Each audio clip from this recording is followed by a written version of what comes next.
के वामांगे गिरिराज राज तनया जया भवानी सती नंदी स्कंद गणाधिराज सहिता श्री विश्वनाथ प्रभु काशी मंदिर संस्थितो खिलभूर देयात् सदा मंगलम्। गुरुर्ब्रह्मा गुरुर्विष्णु गुरुर्देवो महेश्वरः गुरुः साक्षात् परब्रह्म तस्मै श्री गुरवे नमः। या देवी सर्वभूतेषु रक्षिता रूपेण संस्थिता नमस्तस्यै नमस्तस्यै नमस्तस्यै नमो नमः। बोलिए सद्गुरुदेव भगवान की, काशी विश्वनाथ भगवान की, सूर्य पुराण की, विवेकानंद जी महाराज की, इस पावन भूमि की, सांगवेद संस्कृत माध्यमिक विद्यालय की, ओम नमः पार्वती पते हर हर हर। राम प्रेमी धनु प्रेमी मत गुरु भाई विष्णुमती मेरी माता और बहनों,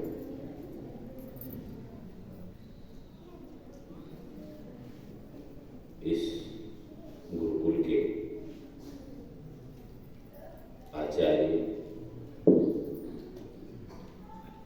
जो आजकल भाषा में बड़ा प्रचलित शब्द है ज्ञान वृद्ध वयोवृद्ध, हमारे विष्णु भक्त जी,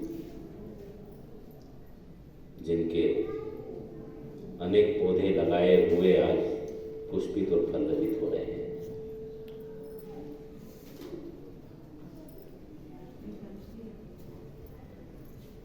साधुडार से आए शंकराचार्य पीठ संस्कृत महाविद्यालय गुरुदेव गुरुकुल के अध्यक्ष हमारे श्री लक्ष्मी जी खतीवाला जी, जो परम विद्वान हैं, बहुत कुछ शास्त्रों के मर्मज्ञ हैं, विशेषण का भंडार है उनके पास। बोलने लगेंगे नाम छोटा होगा किंतु विशेषण की झड़ी लगाते हैं, बहुत विशेषण बोलते हैं, बहुत बड़े विद्वान हैं, उनके पास भंडार है तभी ना बोलते हैं। अभी पूर्व में आपने उनका श्रवण किया, हम वहाँ साधुडार में भी सुन नहीं पाए, इच्छा थी कि थोड़ा कुछ सुनेंगे यहाँ, किंतु चलो एक घड़ी आधी घड़ी जितना भी सुनने को मिला। व्यासपीठ पर आसीन हमारे चंदूराम जी भंडारी, ये भी बड़े उद्भट विद्वान हैं, बड़े शांत हैं, सरल है, जीवन में भी कुछ उतरा हुआ दिखाई देता है जो अध्ययन किया है। उपाचार्य बैठे हमारे, क्या नाम है, लक्ष्मण जी,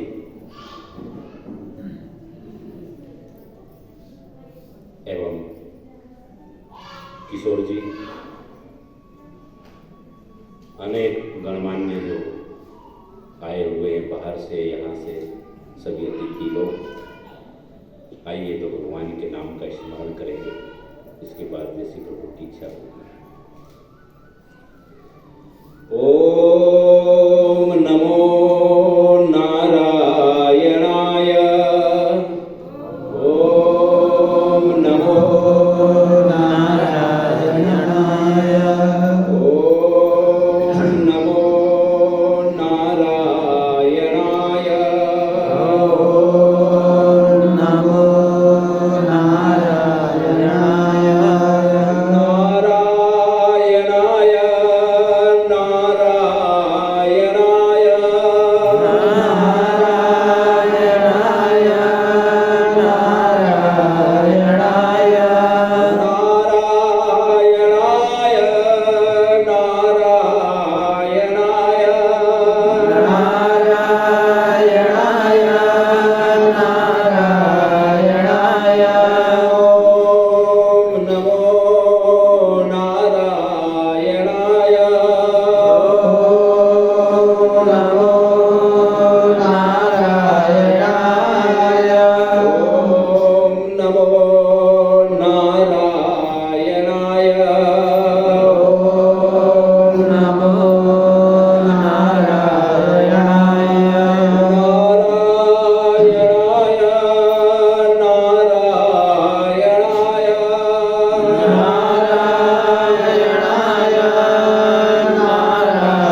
आइए पूर्व में आप सूर्य पुराण की पावन कथा आचार्य जी के मुखारबिंद से श्रवण करते रहे। बड़ा ही सुंदर चरित्र उपमन्यु का आपको श्रवण कराया। भगवान की परम भक्त थे।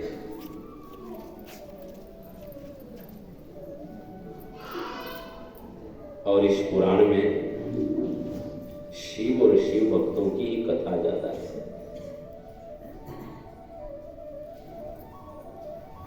आज माघ शुक्ल सप्तमी है। इसको रथ सप्तमी भी कहते हैं। अर्थात भगवान सूर्य ने प्रथम बार रथ पर बैठे थे, रथ पर आरूढ़ हुए थे, रथ को ग्रहण किया था, तो ये रथ सप्तमी कही जाती है। और सूर्य पुराण है, भगवान सूर्य रथ पर आरूढ़ हुए थे इसी सप्तमी को, इसलिए इसका नाम रथ सप्तमी है। और सूर्य भगवान को भी हम प्रणाम करते हैं। सभी लोग सबको परमात्मा बुद्धि, ज्ञान और भक्ति प्रदान करें। दूसरा, आज माघ शुक्ल सप्तमी है। माघ शुक्ल सप्तमी को नर्मदा जयंती बोला जाता है। नर्मदा जी की उत्पत्ति हुई थी आज।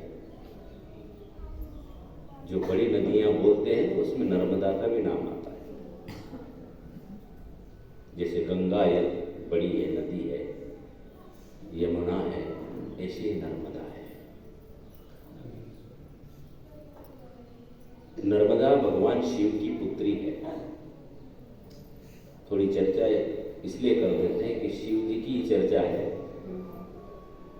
तो उनके बारे में आज उनका दिन है।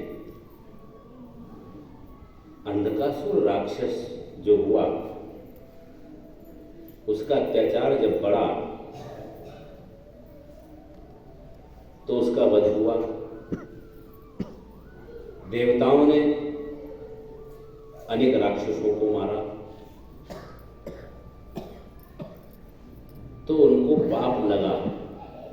मारने से पाप लगता है। अहिंसा परमो धर्मः, ये कहा जो गया है। हिंसा करना पाप है तो सबके लिए पाप है। इसका पाप तो लगता ही है। भगवान श्री राम ने रावण को मारा तो उनको भी ब्रह्महत्या लगी।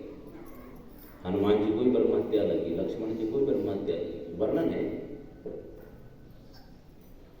पुराण में, स्कंद पुराण के रेवा खंड में यह वर्णन आता है। भगवान राम ने ब्रह्महत्या निवारण के लिए उन्होंने भी तपस्या किया। हनुमान जी ने तपस्या किया। देवताओं को भी पाप लगा क्योंकि रावण ब्राह्मण था। तो ब्राह्मण की हत्या करना पाप है। अधिकतर राक्षस ऐसे हुए जो ब्राह्मण थे किंतु संस्कार कुछ ऐसे हुए कि राक्षस प्रवृत्ति हो गई, तामसी प्रवृत्ति हो गई। देवताओं को भी मारना पड़ा। तो भगवान विष्णु के पास गए कि प्रभु हमारे पापों से मुक्ति कब मिलेगी हमको। भगवान ने कहा कि भोलेनाथ के पास चलते हैं। समस्त देवता भगवान शिव के पास पहुंचते हैं। भगवान शिव से प्रार्थना किया कि प्रभु हमें भी जो पाप लगे हैं उस पापों से हमको भी मुक्त करिए। तो भगवान शिव ने आंख बंद किया तो उनकी आंख से दिव्य तेज पुंज धरती के ऊपर गिरा। उस दिव्य तेज पुंज से एक कन्या की उत्पत्ति हुई, वो नर्मदा थी। कहीं ऐसा वर्णन आता है और कहीं ऐसा आता है कि अंधकासुर को भगवान शिव ने मारा था। तो इतने क्रोधित थे भगवान शिव कि अपने क्रोध को शांत करने के लिए वो विंध्याचल पर्वत पर गए। विंध्याचल के पुत्र है मैकल पर्वत, वहाँ जाकर के, और वहाँ बहुत ठंडा है, वहाँ जाकर के बैठ जाते हैं। तो उनके शरीर से वो क्रोध के कारण पसीना जो निकला, उस पसीने से एक कन्या की उत्पत्ति हुई। वो पसीना इतना निकला कि वो नदी जैसी धार निकल जाए, झरना जैसा, उससे एक कन्या की उत्पत्ति हुई। वो कहीं पर ऐसा वर्णन आता है पद्म पुराण में कि जब समुद्र का मंथन हुआ, भगवान ने हलाहल का पान किया, तो जहर तो अपना कार्य करेगा। किसी को एक बिच्छू मार दे और उस इंजेक्शन में केवल एक बूंद होती है जहर की, वो डाल देता है तो आदमी बहुत परेशान हो जाता है। उसमें इतना जहर, उसमें इतनी पावर होती है। जिसने उस हलाहल को पान किया होगा, उस समय उनके शरीर में, क्योंकि प्रकृति है, शरीर तो प्रकृति का है, कुछ न कुछ तो प्रभाव प्रकृति में पड़ता है। विपरीत जब वस्तु जाती है, एक मक्खी भोजन में गिर जाती है तो प्रकृति विपरीत हो जाती है, वमन होने लग जाता है, स्वीकार नहीं करता शरीर। अब जहर तो शरीर खाना, ये तो कोई प्राण भूक्षा शांत करने के लिए ये तो कोई है नहीं कि जहर पीना पड़ेगा। अन्न खाने के लिए, क्योंकि प्राण कैसे, अन्न में प्राण है। तो जब जहर का पान किया तो भगवान शिव को बहुत गर्मी हुई, भयंकर गर्मी हुई, और भगवान जाकर एकांत में जंगल में जाकर के बैठ करके और अपने आप को, उस ज्वाला को शांत कर रहे थे।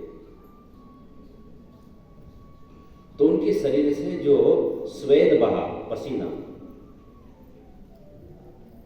उससे कन्या उत्पन्न हुई।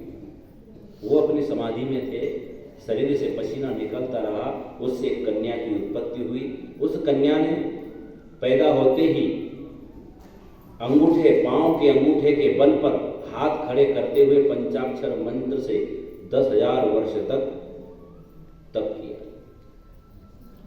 10,000 वर्ष के बाद भगवान शिव की समाधि हुई, जब शांत हो।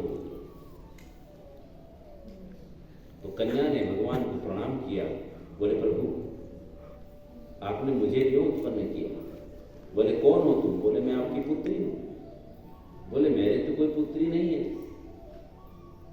बोले प्रभु आपके स्वेद से मेरी उत्पत्ति हुई है, आपका जो पसीना बहा है उससे मेरी उत्पत्ति हुई है, और बिना कारण तो आपकी कोई भी क्रियाएं बिना कारण तो होती नहीं, आपने मुझे उत्पन्न क्यों किया? कोई ना कोई तो कारण होगा।